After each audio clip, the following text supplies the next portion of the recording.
Nous allons étudier la limite en 2 de la fonction f définie pour tout réel positif différent de 2 par f de x égale racine de x plus 1 moins racine de 3 sur x2 moins 4. Nous allons donc étudier la limite de f en 2.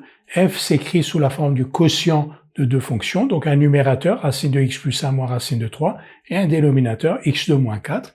Donc, on va dire soit n et d, les fonctions définies pour tout x appartenant donc au domaine de définition de f, par n de x égale justement le numérateur, racine de x plus 1 moins racine de 3, et d de x égale x2 moins 4, c'est-à-dire le dénominateur. Donc pour tout x de son domaine de définition, f de x égale n de x sur d de x. Et l'étude de la limite de f en 2 passe par l'étude de la limite de son numérateur et celle de son dénominateur en 2. Quelle est la limite du numérateur en 2? Quelle est la limite de n de x quand x tend vers 2?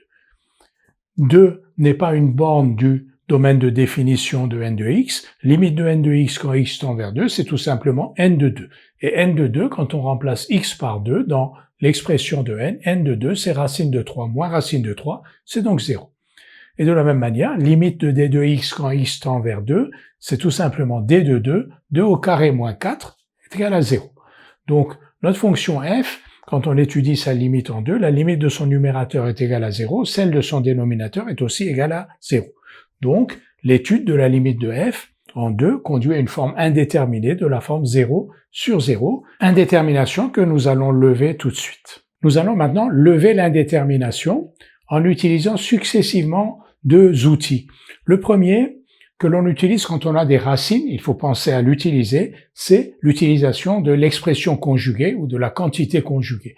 Ici, on a racine de x plus 1 moins racine de 3 au dénominateur qu'on a du mal à manipuler, donc on va multiplier le numérateur et le dénominateur, c'est-à-dire n et d, par la quantité conjuguée de racine de x plus 1 moins racine de 3.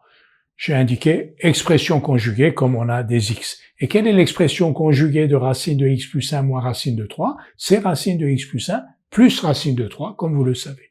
Donc on va écrire que pour tout nombre réel x du domaine de définition de f, f de x, donc racine de x plus 1 moins racine de 3 sur x2 moins 4, s'écrit, donc on multiplie le numérateur et le dénominateur, on va voir tout de suite pourquoi, par racine de x1, racine de x plus 1 plus racine de 3.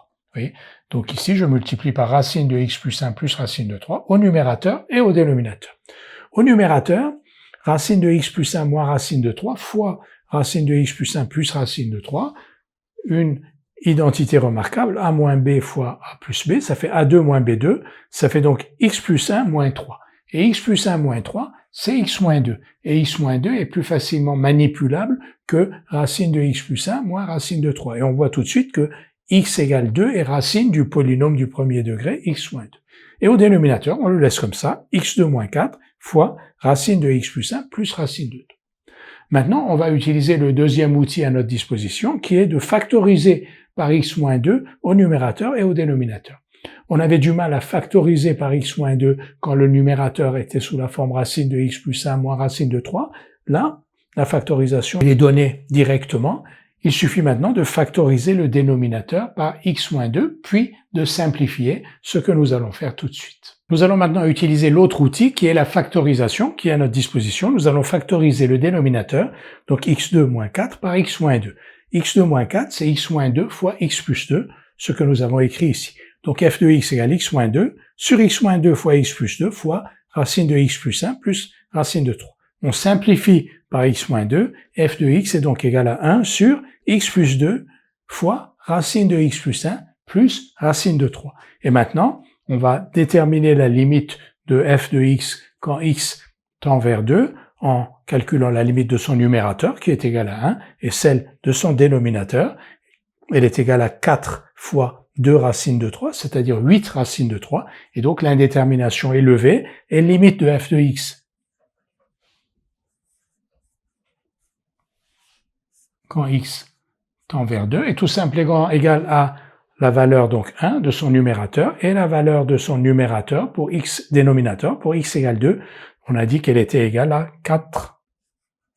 Donc ici on a 4 et ici on a 2 racines de 3, donc 1 sur 8 racines de 3. Donc la limite de f de x quand x tend vers 2 est égale à 1 sur 8 racines de 3. Donc Pour lever l'indétermination ici, nous avons utilisé deux outils. Un premier outil qui est la multiplication du numérateur par sa quantité conjuguée, parce que le numérateur se présentait sous la forme de la différence de deux racines. Une fois que l'on a fait cette opération de multiplication du numérateur et du dénominateur par la quantité conjuguée, on a pu factoriser le numérateur et le dénominateur par x-2, simplifier et obtenir la limite de f quand x tend vers 2.